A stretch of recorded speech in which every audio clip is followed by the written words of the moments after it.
ಗ್ರಹರು ಒಟ್ಟು 9 ಮಂದಿ, ಸೂರ್ಯಾದಿ ನವಗ್ರಹರು ಅಂತ ಕರೀತಾರೆ. ಯಾರ್ಯಾರು ಅಂತ ಹೇಳಿದರೆ ರವಿ ಅಂದರೆ ಸೂರ್ಯ, ಶಶಿ ಅಂದರೆ ಚಂದ್ರ, ಕುಜ ಅಥವಾ ಮಂಗಳ ಏನು ಅಂತ ಕರಿತೇವೆ, ಹಾಗೆಯೇ ಬುಧ, ಶಕ್ರವಂದ್ಯೈಶ್ಚ ಇಂದ್ರನಿಂದ ವಂದಿಸಲ್ಪಡುವವನು ಬೃಹಸ್ಪತಿ, ಆಮೇಲೆ ಶುಕ್ರ ಗ್ರಹರು ದಿನಕರ ಸುತ ಅಂದರೆ ಸೂರ್ಯನ ಮಗ ಶನಿ, ಆಮೇಲೆ ರಾಹು ಮತ್ತು ಕೇತು.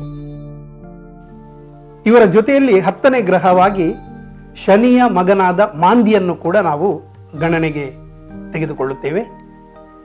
ಈ ರವಿಯಾದಿ 7 ಗ್ರಹರು ಇವರು ತಾರಾಗ್ರಹರು, ಹಾಗೆ ಈ ರಾಹು ಮತ್ತು ಕೇತು ಎಂಬವರು ಛಾಯಾಗ್ರಹರು. ತಾರಾಗ್ರಹರು ಗ್ರಹ ಪಥದಲ್ಲಿ ಪ್ರದಕ್ಷಿಣಾಕಾರವಾಗಿ ಚಲಿಸುತ್ತಿದ್ದರೆ, ಈ ಛಾಯಾಗ್ರಹರು ರಾಹು ಕೇತುಗಳು ಅಪ್ರದಕ್ಷಿಣವಾಗಿ ಚಲಿಸುತ್ತಾರೆ.